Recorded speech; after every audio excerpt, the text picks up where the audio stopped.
Hey everyone, I hope you had a great holiday season. I just wanted to record a video. Last time I asked you for a few common questions you might have about SEO or marketing in general.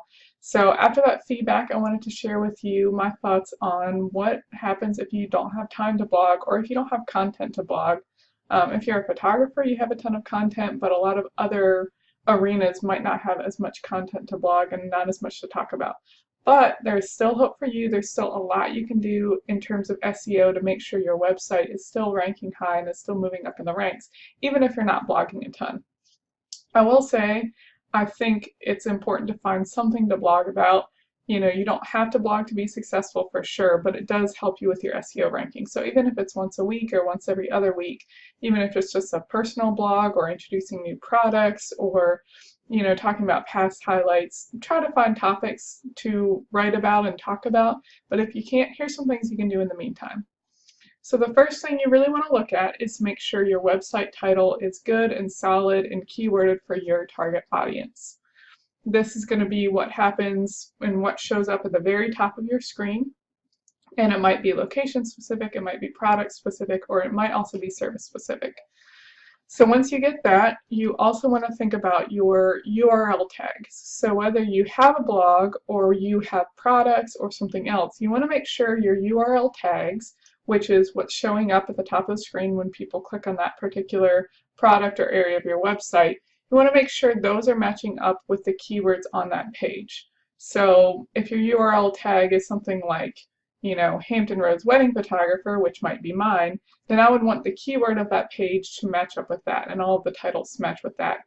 If it's a particular product, choker necklace or something like that, you just want those to be matching so that Google can read it across the board as consistent and pointing to the same product. So when people are looking for that product or service or information, they'll go right to your blog or website.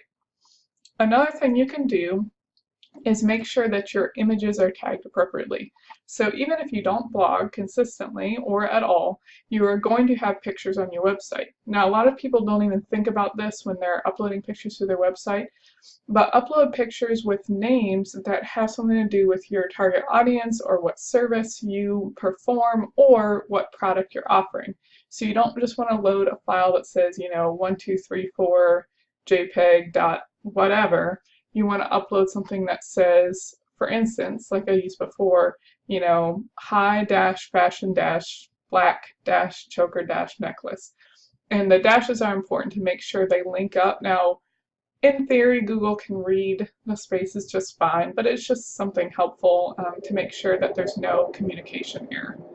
So just to review, you want to make sure your site title matches with what your service or product is. You also want to make sure your URL tags are matching up with the keywords that relate to that particular section of your website, and you want your images to be tagged appropriately with the service or the products that you're offering. So that will get you off to a great start in 2017. I hope you have fun implementing those. If you have any questions, let me know, and happy not blogging.